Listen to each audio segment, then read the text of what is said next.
Welcome back to the YouTube channel. Today we're going to be reacting to Krept and Konan, how we started $1 million supermarket. Now, I'm pretty sure you've heard on the news, you've heard on social media that these guys have opened a massive supermarket in Croydon to cater to the ethnic community. Let's dive into the video. Let's see the numbers. Let's see if it's all adding up. Firstly, shout out to The Numbers Game, solid YouTube channel. If you want to learn about business, if you want to learn about different types of business, go over there and subscribe.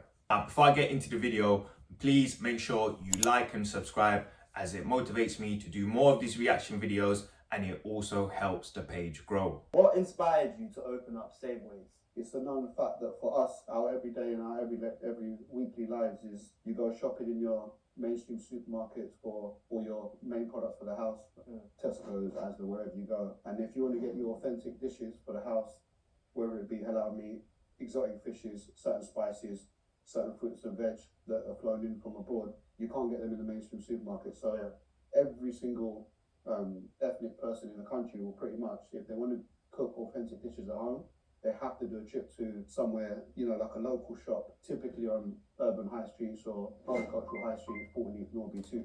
I've never understood why supermarkets didn't tap into that market. I know you see sometimes when it's Ramadan, when it's Eid, Diwali, etc., they'll have offers, but I never understood why these large chain supermarkets, Tesco, Asda, they didn't store these types of foods for the ethnic community, especially in areas like Croydon, Brixton, Tower Hamlets, where there's large ethnic population, why they don't focus on those products more.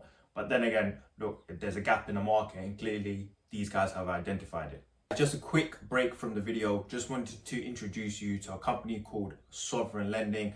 Are you a business? Do you need funding to expand your operations? You want to open another location? Or do you need to upgrade your equipment? Or do you just need some financial help? These guys do business funding. They help companies secure unsecured loans. So guys, reach out to them. I'll put all the details in the description box below, and you can also see it on the video as well. Now back to the video. Yeah, so when you go to like Tesco's or Asda or wherever, you're going to expect basic necessities like parking, basic hygiene, organisation, cleanliness, fair pricing, all these things that we take for granted. Yeah. But anything else you buy in your lives. But when you go to, like the ethnic shops, they're normally run by the older generation, and it's just not on the same level. Anyone can relate to this if you're... It's true. The older generation are stuck in doing business in the old way. People just going in, there's no parking, there's no like formal structure, things are still kind of paper based. Whereas what these guys have done, they managed to bring that professional setting to that shopping experience, and that's going to cater to my generation. You've got an ethnic background, so that's how the idea was born. And for you two, you guys have obviously well established in music, and you've dabbled in entrepreneurship as well. Like, how did you guys come about getting involved in Savoways? When Queso brought it to us, we got it straight away, like no-brainer. It was a no-brainer. We got it, we understood it, and we said, if we do this together, it just makes so much sense. You know what I'm saying? Like, and both being from ethnic background. The thing is, when these opportunities come, and they don't come often, you have to really analyze your situation and see, can I take this deal? And if I take this deal, where is it gonna go? You need to analyze the numbers. You need to analyze how much you need to put in, analyze, what is your share and what the whole situation is gonna be. For sure. What exactly does it take to actually start a supermarket?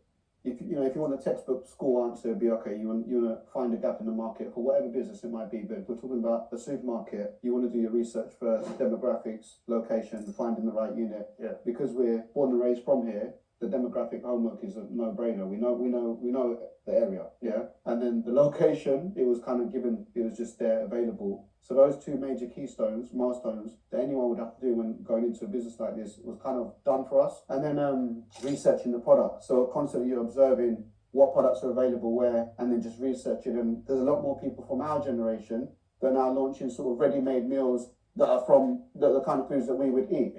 Different products that weren't available not even 3 years ago, let alone 10 years ago. And I think we're estimating we've got over 8,000 products in here, different stews. I think he also needs to say funding. What was the source of funding? Because 9 out of 10 times, a lot of businesses, it's not just someone who's got £1 million in their bank account and they're ready to launch their business. It doesn't work like that. There could be some loans. There could be other investors in this situation that are not, you know, registered in a company's house. They could have gone and get unsecured lending, you know, depending on how much they need. There's certain companies out there, there's certain lenders out there that will give you money in order to start your business.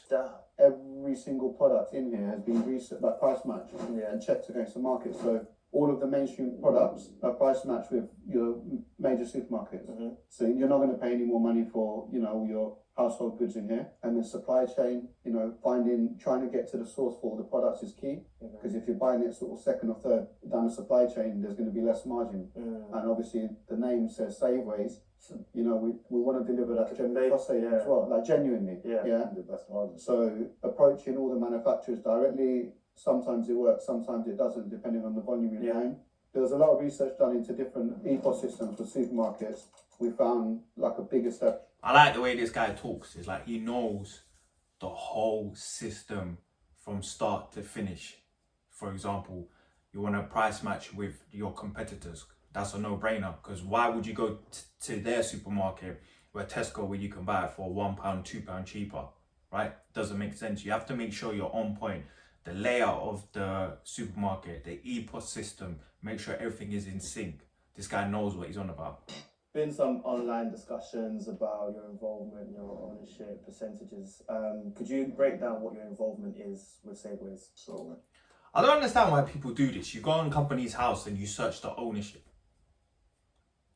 Well, think about it. Businesses, especially large businesses, they have numerous amount of investors in them. It's not just one person who owns 100%, right? And also partnering up makes life 10 times easier as opposed to doing it yourself. But let's see what Krept and Konan say.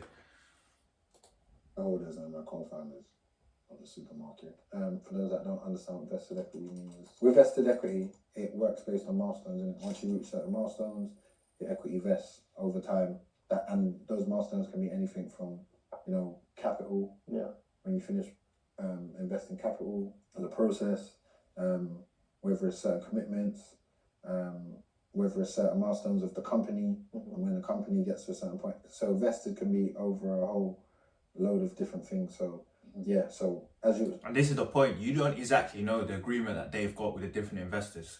They could say once that the revenue hits X amount, we get a payment, or we get more of the shares.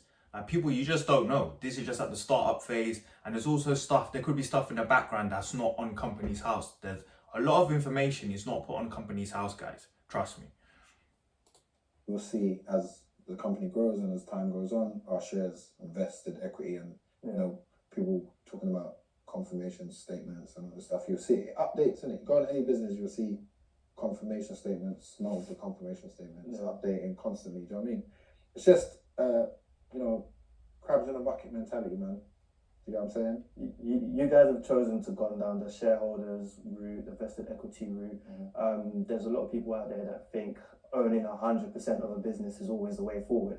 What would you guys have to say towards comments like that? You haven't done a business where you have to do 100% and realize what it takes to do that. Do you know what I'm saying? Yeah. This is what I'm saying. If you own something 100%, you need to do with it all the time. You need to be there. Anything that goes wrong is on your shoulders. Whereas if you're partnering up with different individuals, number one, you split that responsibility amongst, you know, the group. And number two, depending on what type of structure you have, you could be like, yo, I'm going to give you this amount of money. You run with it, you deal with it, you just give my whatever percentage return we've agreed. Personally, I prefer that model because I don't want to be running around 24/7. Oh, I need to order this stock. Oh, this has happened, that's broken. I'd rather let someone else deal with it and I get a little bit of money each month for my investment so I can just relax and just chill out and then have another business that does the same thing for me, to be honest. Especially like roles, when it comes to roles and stuff, you know, especially if we've got other things that we're, you know, in direction of, you know what I'm saying? You can't be a director in all these companies when you're partnering up with people that are professionals in their field.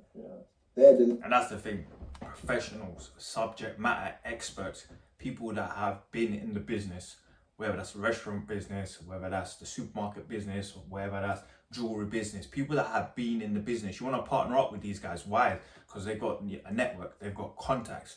they already know how to run the business from start to finish. They already know how it works. Why would you blindly go in by yourself, try to do it yourself when you don't have any of these expertise and you don't even come from that background? I'd rather go in with someone who knows what they're talking about, learn from them. Trust me.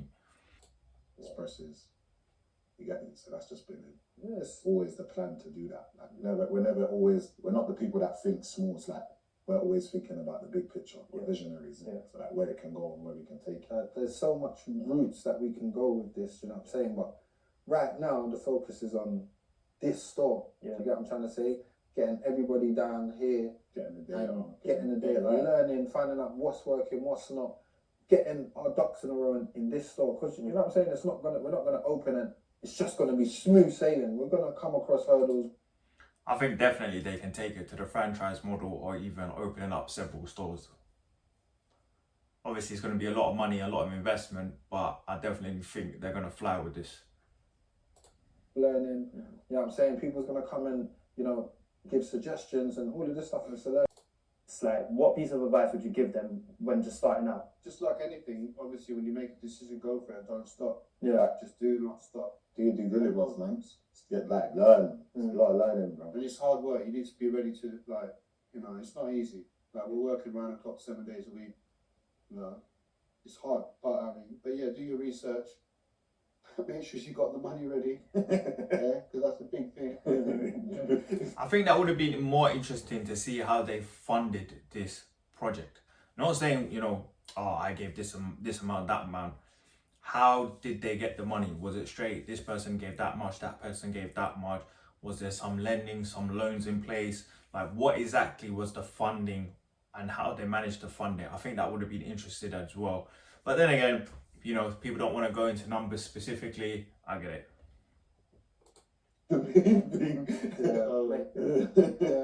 And just go for it. Yeah.